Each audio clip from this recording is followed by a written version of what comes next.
नमः शिवाय शिव नमः शिवाय, हर हर भोले नमः शिवाय। वैद्यनाथाय शिव वैद्यनाथाय, हर हर भोले नमः शिवाय।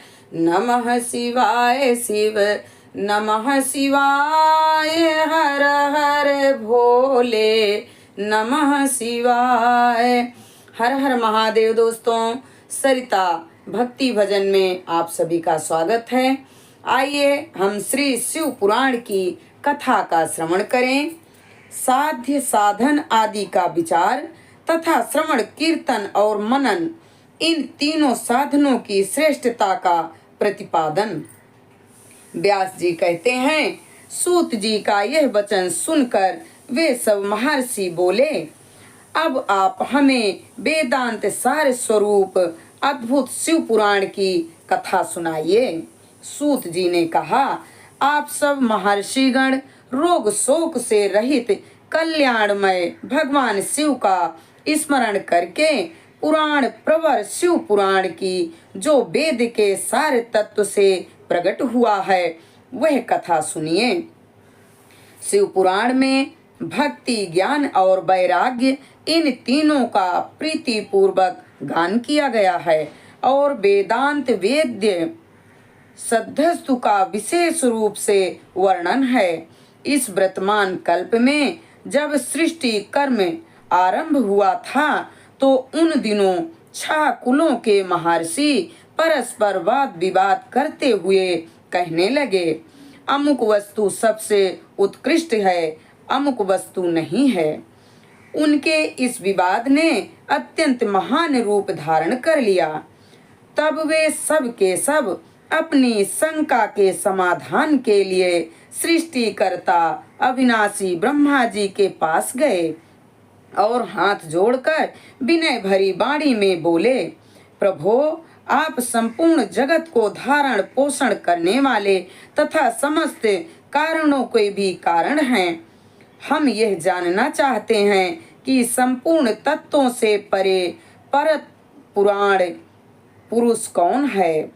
ब्रह्मा जी ने कहा, जहाँ से मन सहित वाणी उन्हें न पाकर लौट आती है तथा जिनसे ब्रह्मा विष्णु रुद्र और इंद्र आदि से युक्त यह संपूर्ण जगत समस्त भूतों एवं इंद्रियों के साथ पहले प्रकट हुआ है, वे ही ये देव महादेव सर्वज्ञ एवं संपूर्ण जगत के स्वामी हैं।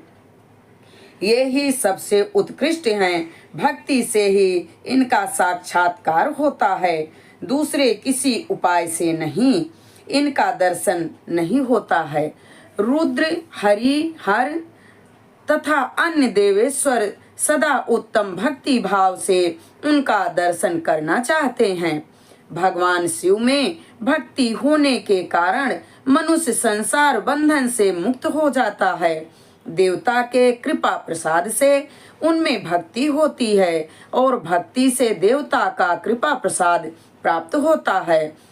ठीक उसी तरह जैसे यहाँ अंकुर से बीज और बीज से अंकुर पैदा होता है, इसलिए तुम सब महर्षि भगवान शंकर का कृपा प्रसाद प्राप्त करने के लिए भूतल पर जाकर वहाँ सहस्त्रों वर्षों तक चालू रहने वाले एक विशाल यज्ञ का आयोजन करो।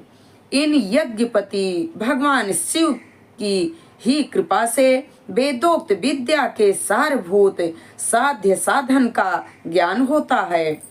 शिव पद की प्राप्ति ही साध्य है, उनकी सेवा ही साधन है तथा उनके प्रसाद से ही नित्य नौमित्य आदि फलों की ओर से निःस्पृह होता है, वही साधन है। वेदोक्त कर्म का अनुष्ठान करके उसके महान फल को भगवान शिव के चरणों में समर्पित कर देना चाहिए। उन्हें परम गति की प्राप्ति होती है। वही सालोक के आदि के क्रम से प्राप्त होने वाली मुक्ति है। उन पुरुषों की भक्ति के अनुसार उन सब को उत्कृष्ट फल की प्राप्ति होती है। उस भक्ति के साधन अनेक प्रकार के हैं जिनका साक्षात महेश्वर ने ही प्रतिपादन किया है। उनमें से सारभूत साधन संक्षिप्त करके मैं बता रहा हूँ। कान से भगवान के नाम गुण और लीलाओं का श्रवण, वाणी द्वारा उनका कीर्तन तथा मन के द्वारा उनका मनन, इन तीनों को महान साधन बताया गया है। तात्पर्य यह है कि महेश्वर का श्रवण, कीर्तन और मनन करना चाहिए। यह श्रुति का वाक्य हम सब के लिए प्रमाणभूत है। इसी साधन से संपूर्ण मनोरथों की सिद्धि में लगे हुए आप लोग परम साध्य को प्राप्त हो। लोग प्रत्यक्ष वस्तु को आंख से देखकर उसमें प्रवृत्ति होते हैं, परंतु जिस वस्तु का कहीं भी प्रत्यक्ष दर्शन नहीं होता उसे श्रवणेय द्वारा जानकर सुनकर मनुष्य उसकी प्राप्ति के लिए चेष्टा करता है। अतः पहला साधन श्रवण ही है। उसके द्वारा गुरु के मुख से तत्व को सुनकर श्रेष्ठ बुद्धि वाला विद्वान पुरुष अन्य साधन कीर्तन एवं मन की सिद्धि करें। क्रमशः मन पर्यंत इस साधन की अच्छी तरह साधना कर लेने पर उसके द्वारा सालोक के आदि के क्रम से धीरे धीरे भगवान शिव का संयोग प्राप्त होता है। पहले सारे अंगों के रोग नष्ट हो जाते हैं, फिर सब प्रकार का लौकिक आनंद भी विलीन हो जाता है। भगवान शंकर की पूजा, उनके नामों के जप तथा उनके गुण रूप विलास और नामों का युक्ति परायण चित्त द्वारा जो निरंतर परिशोधन या चिंतन होता है उसी को मनन कहा गया है। वह माहेश्वर की कृपा दृष्टि से उपलब्ध होता है। उसे समस्त श्रेष्ठ साधनों में प्रधान या प्रमुख कहा गया है। सूत जी कहते हैं, मुनीश्वरों, इस साधन का महात्म्य बताने के प्रसंग में मैं आप लोगों के लिए एक प्राचीन वृत्तांत का वर्णन करूंगा।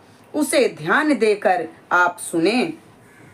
पहले की बात है, पराशर मुनि के पुत्र मेरे गुरु व्यासदेव जी सरस्वती नदी के सुंदर तट पर तपस्या कर रहे थे।